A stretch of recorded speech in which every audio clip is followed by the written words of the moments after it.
السلام علیکم۔ آج ہم ترمذی شریف جلد ثانی صفحہ نمبر 6 پڑھیں گے ابواب الاطعمہ کا۔ بسم اللہ الرحمن الرحیم۔ باب ما جاء فی اکل البطیخ بالرطب۔ یہ باب ہے خربوزہ کو کھجور کے ساتھ کھانے کے بیان میں۔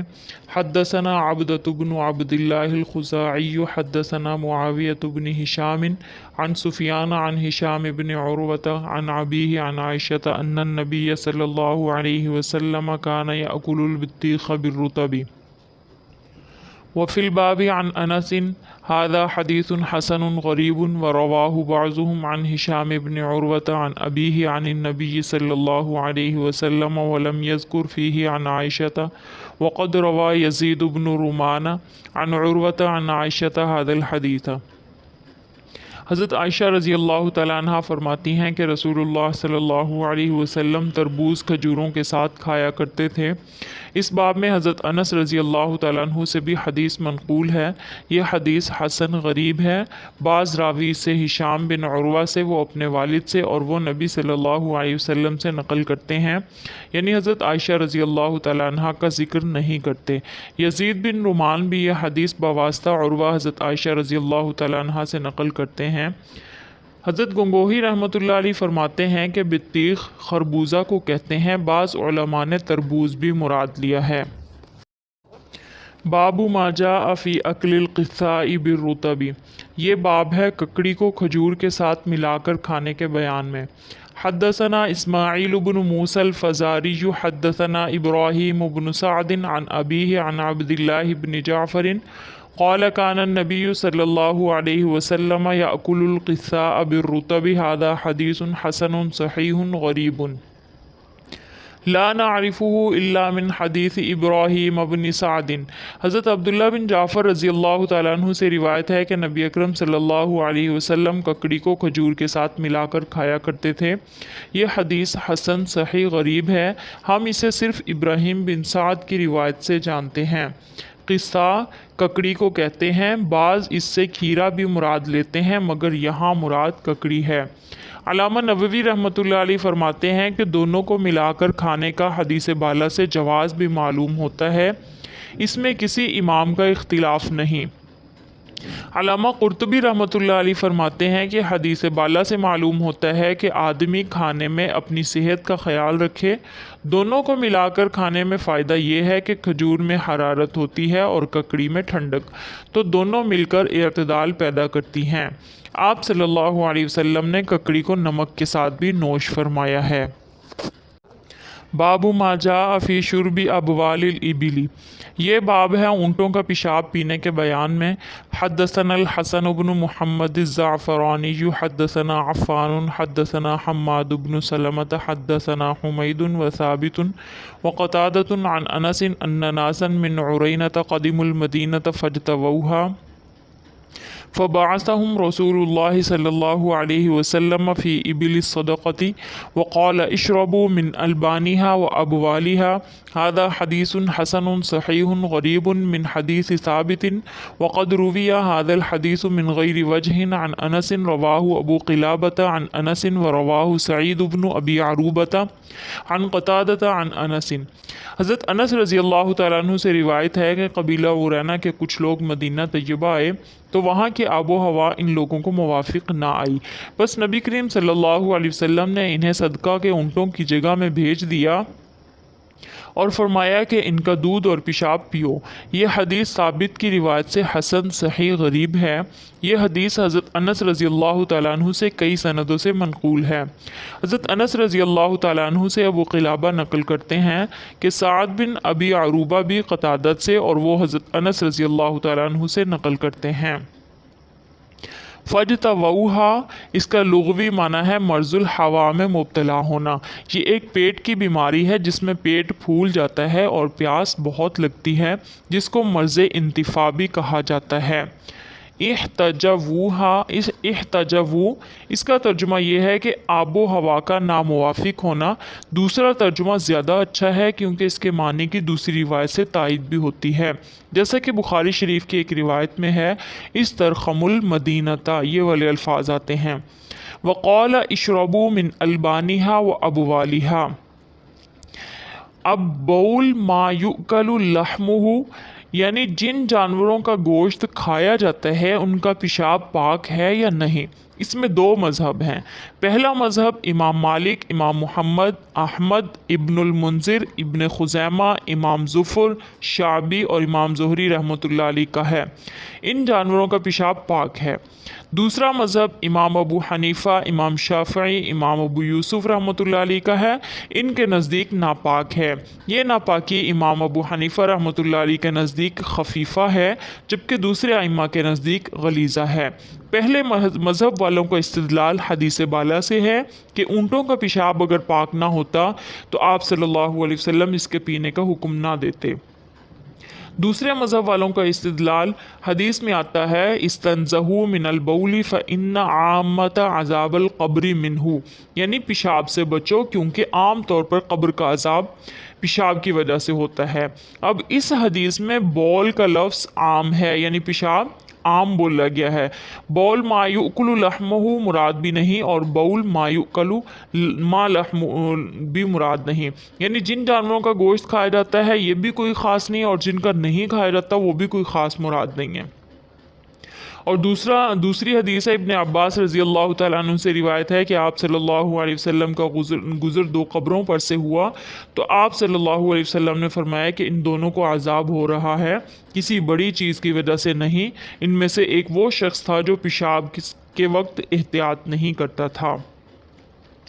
تیسرا استدلال ابھی گزرا ہے، نہا رسول اللہ صلی اللہ علیہ وسلم عن اکل لحوم الجلالۃ والبانہا، یعنی نبی کریم صلی اللہ علیہ وسلم نے منع کیا تھا ایسے جانوروں کا گوشت کھانے سے جو کہ گندگی کھاتے ہیں اور ان کا پیشاب بھی گندا ہوتا ہے۔ پہلے مذہب والوں کے جواب یہ ہے کہ ان قبیلے والوں کے لیے وحی سے معلوم ہوا ہوگا کہ ان کے لیے شفا اونٹ کے پیشاب اور دودھ میں ہے۔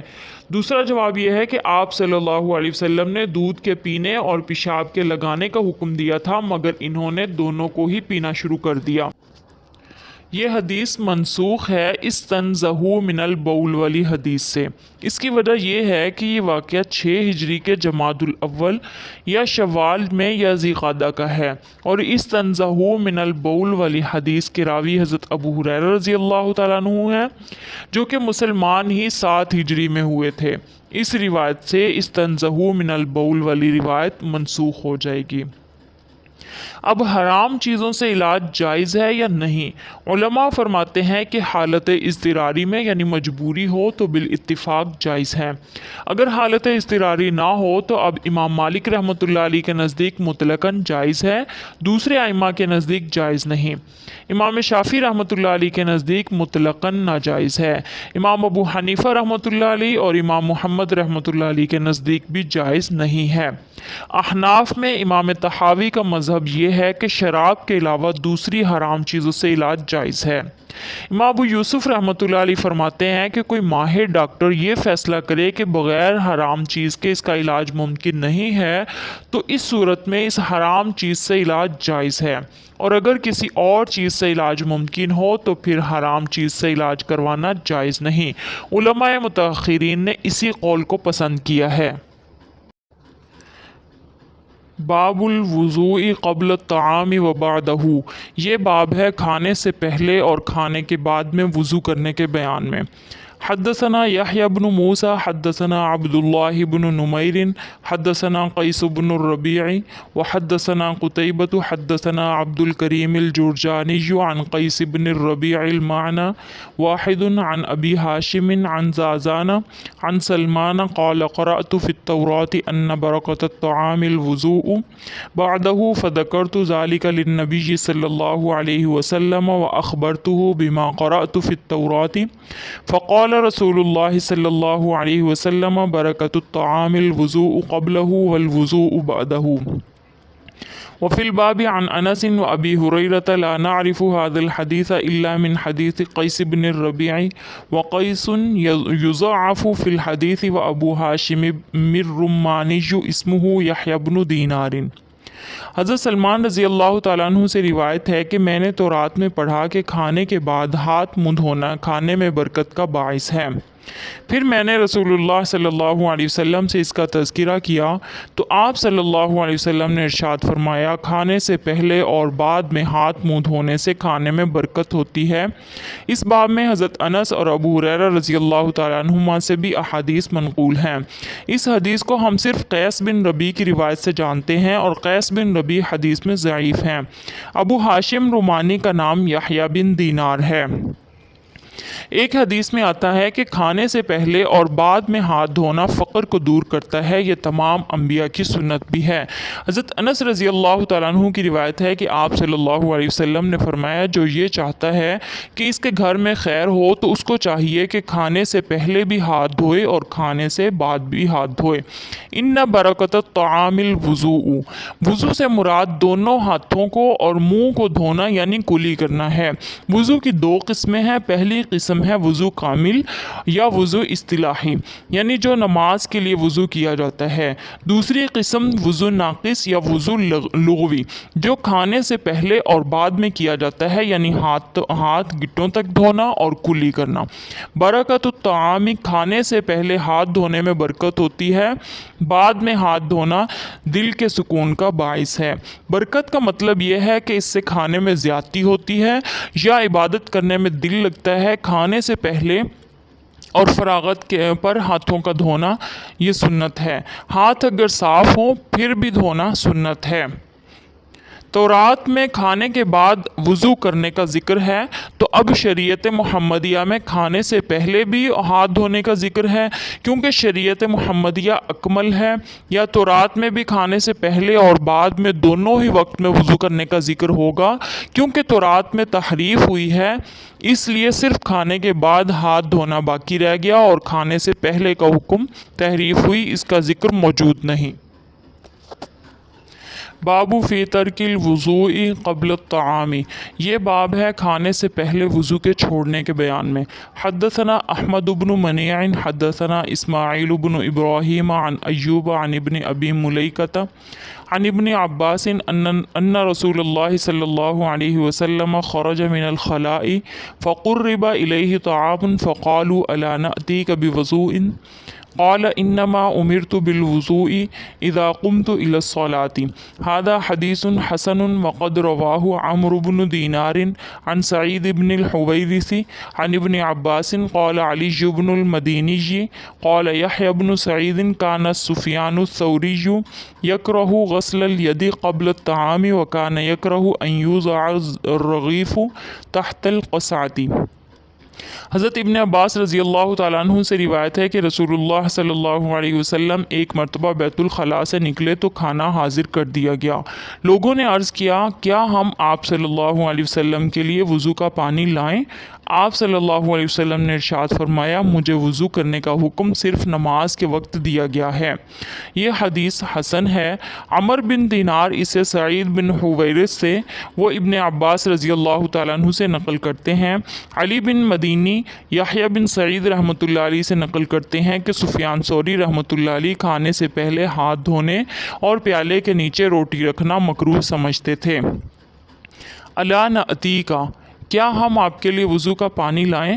یہاں پر آپ صلی اللہ علیہ وسلم نے کھانے سے پہلے ہاتھ دھونے کو منع فرمایا، مگر اکثر اور اغلب یعنی زیادہ غالب آپ صلی اللہ علیہ وسلم کی عادت مبارکہ یہی تھی، آپ کھانے سے پہلے وضو لغوی فرماتے تھے۔ یہاں پر آپ صلی اللہ علیہ وسلم نے منع فرمایا اس لیے کہ لوگ یہ اعتقاد نہ رکھیں کہ کھانے سے پہلے بھی وضو کرنا ضروری ہے۔ بعض لوگوں نے یہ مطلب بیان کیا کہ سائل نے یہ سمجھا تھا کہ کھانے سے پہلے ہاتھ کا دھونا یہ ضروری ہے۔ آپ نے اس کا جواب اس طرح فرمایا کہ جس میں وضو اصطلاحی اور وضو لغوی دونوں کی نفی ہو گئی۔ حضرت گنگوہی رحمۃ اللہ علیہ فرماتے ہیں کہ یہاں پر وضو اصطلاحی اور شرعی مراد ہے، کیونکہ آپ صلی اللہ علیہ وسلم نے جواب میں فرمایا ہے اذا قمت الی الصلاۃ، کیونکہ سائل کے ذہن میں یہ بات تھی کہ آپ صلی اللہ علیہ وسلم ہمیشہ باوضو رہتے ہیں۔ آپ صلی اللہ علیہ وسلم نے فرمایا کہ نماز سے پہلے وضو ضروری ہے، کھانے سے پہلے وضو ضروری نہیں۔ مگر اس جواب میں ایک سوال یہ پیدا ہوتا ہے کہ امام ترمذی نے باب باندھا ہے کہ وضو لغوی کو ثابت کرنے کے لیے، نہ کہ وضو اصطلاحی کو ثابت کرنے کے لیے۔ حدیث بالا میں وضو سے وضو کامل مراد ہے۔ اسی وجہ سے آپ صلی اللہ علیہ وسلم نے فرمایا کہ مجھے وضو نماز سے پہلے کرنے کا حکم ہے۔ اگر وضو سے وضو ناقص مراد ہوتا تو آپ صلی اللہ علیہ وسلم نے یہاں ترک کیا امت کو تعلیم دینے کے لیے کہ لوگ اس کو ضروری نہ سمجھنے لگیں، یہ مستحب اور آداب میں سے ہے۔ حدیث کا مطلب یہ ہے کہ نماز سے پہلے وضو کرنا تو ضروری ہے اور کھانے سے پہلے وضو کا کرنا یہ واجب نہیں ہے۔ الوضوء بعدہ، ہاتھ کو کھانا کھانے کے بعد دھویا جائے، کیونکہ کھانے سے چکنائی وغیرہ ہاتھ میں لگ جاتی ہے، پھر اسی حال میں آدمی سو جائے تو حدیث میں آتا ہے کہ اگر اس کو کسی جانور نے تکلیف پہنچا دی تو یہ کسی کو ملامت کرنے کی بجائے اپنے آپ کو ہی ملامت کرے۔ کھانے سے پہلے ہاتھ دھونے کو حضرت سفیان رضی اللہ رحمۃ اللہ علیہ نے مکروہ کہا ہے، جبکہ حدیث میں ترغیب آئی ہے۔ اس سے مراد یہ ہے کہ آدمی نے اسی وقت ہاتھوں کو دھویا تھا اور پھر کھانے کے لیے دوبارہ ہاتھ دھوتا ہے تو اس طرح کرنا مکروہ ہے۔ علامہ نووی رحمۃ اللہ علیہ فرماتے ہیں کہ یہاں پر ہاتھ دھونے سے مراد مکمل وضو کرنا ہے۔ بلال رحمۃ اللہ علیہ کہتے ہیں کہ جب میں نے یحییٰ بن معین رحمۃ اللہ علیہ سے سوال کیا کھانے سے پہلے اور بعد میں ہاتھ دھونے کے بارے میں تو انہوں نے فرمایا کہ بہت ہی اچھا ہے۔ جب یحییٰ بن معین نے حضرت سفیان رحمۃ اللہ علیہ کے اس قول کا ذکر کیا تو فرمایا سفیان ثوری رحمۃ اللہ علیہ کا گمان یہ تھا کہ یہ عجمیوں کی عادت ہے، حالانکہ یہ تو نبی کریم صلی اللہ علیہ وسلم کی عادت مبارکہ ہے۔ سالن کے پیالے کے نیچے روٹی رکھنا مکروہ ہے، اس میں کھانے کی ناقدری ہوتی ہے۔ باب ما جاء فی اکل الدباء، یہ باب ہے کدو کھانے کے بیان میں۔ حدثنا قتیبۃ بن سعید حدثنا اللیث عن معاویۃ بن صالح عن ابی طالوت قال دخلت علی انس بن مالک وهو یأکل القرع وهو يقول یا لکی شجرة ما احبك الا لحب رسول اللہ صلی اللہ علیہ وسلم ایاک۔ وفی الباب عن حکیم بن جابر عن ابیہ هذا حدیث غریب من هذا الوجہ۔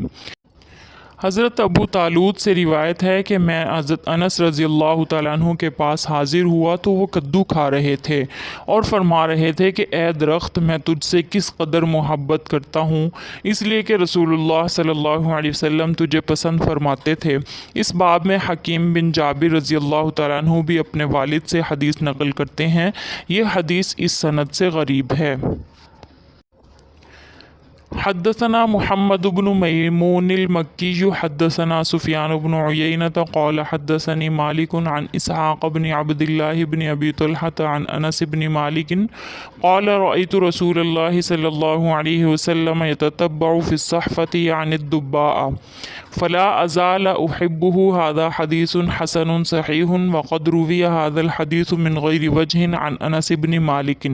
حضرت انس بن مالک رضی اللہ تعالیٰ عنہ سے روایت ہے کہ میں نے رسول اللہ صلی اللہ علیہ وسلم کو پلیٹ میں کدو تلاش کرتے ہوئے دیکھا، بس میں اس وقت سے کدو کو پسند کرتا ہوں۔ یہ حدیث حسن صحیح ہے اور کئی سندوں سے حضرت انس رضی اللہ تعالیٰ عنہ سے منقول ہے۔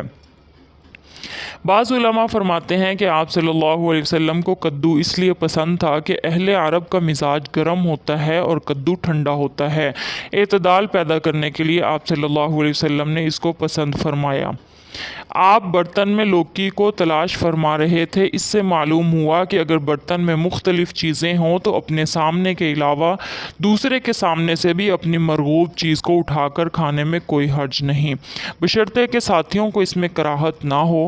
علامہ نووی رحمۃ اللہ علیہ فرماتے ہیں کہ اس حدیث میں لوکی کی فضیلت کا بیان ہے، ہر آدمی کے لیے یہ لازم ہے کہ وہ لوکی کو پسند کرے۔ یہ اس وقت کا واقعہ ہے جبکہ ایک درزی نے آپ صلی اللہ علیہ وسلم کی دعوت کی تھی، ساتھ میں حضرت انس رضی اللہ تعالیٰ عنہ بھی تھے۔ باب ما جاء فی اکل الزیت، یہ باب ہے زیتون کا تیل کھانے کے بیان میں۔ حدثنا یحییٰ بن موسیٰ حدثنا عبد الرزاق عن معمر عن زید بن اسلم عن ابیہ ان عمر بن الخطاب قال قال رسول اللہ صلی اللہ علیہ وسلم کلوا الزیت وادہنوا به فإنه من شجرة مبارکة هذا حدیث لا نعرفه الا من حدیث عبد الرزاق عن معمر وكان عبد الرزاق يضطرب في روایتی هذا الحديث فربما ذكر فيه عن عمر عن النبي صلى الله عليه وسلم وربما رواه على الشك فقال أحسبه عن عمر عن النبي صلى الله عليه وسلم وربما قال عن زيد بن أسلم عن أبيه عن النبي صلى الله عليه وسلم مرسلا۔ حضرت عمر بن خطاب رضی اللہ تعالیٰ عنہ سے روایت ہے کہ رسول اللہ صلی اللہ علیہ وسلم نے ارشاد فرمایا زیتون کا تیل کھاؤ اور لگاؤ کیونکہ یہ مبارک درخت سے ہے۔ اس حدیث کو ہم صرف عبدالرزاق کی معمر والی روایت سے جانتے ہیں اور عبدالرزاق اسے بیان کرتے ہیں کہ عبدالرزاق اسے بیان کرنے میں مضطرب تھے۔ کبھی وہ حضرت عمر رضی اللہ تعالیٰ عنہ کے واسطے سے نقل کرتے ہیں اور کبھی کہتے ہیں کہ میرے خیال میں حضرت عمر رضی اللہ تعالیٰ عنہ رسول صلی اللہ علیہ وسلم سے نقل کرتے ہیں اور کبھی زید بن اسلم سے بحوالہ ان کے والد مرسلن نقل کرتے ہیں۔ حدثنا ابو داود سلیمان بن معبد حدثنا عبد الرزاق عن معمر عن زید بن اسلم عن ابیہ عن النبی صلی اللہ علیہ وسلم نحوہ ولم یذکر فیہ عن عمر۔ ہم سے روایت کی ابو داود نے، انہوں نے عبد الرزاق سے، انہوں نے معمر سے، وہ زید بن اسلم سے، وہ اپنے والد سے، اور وہ نبی صلی اللہ علیہ وسلم سے اسی طرح کی حدیث نقل کرتے ہیں اور ان میں حضرت عمر رضی اللہ تعالیٰ عنہ کا ذکر نہیں ہے۔ حدثنا محمود بن غیلان حدثنا ابو احمد الزبیری ابو نعیم قال حدثنا سفیان عن عبد الله بن عیسیٰ عن رجل يقال له عطاء من اہل الشام عن ابی اسید قال قال النبی صلی اللہ علیہ وسلم کلوا من الزیت وادہنوا به فإنه شجرة مبارکة هذا حدیث غریب من هذا الوجه انما نعرفه من حدیث عبد الله بن عیسیٰ۔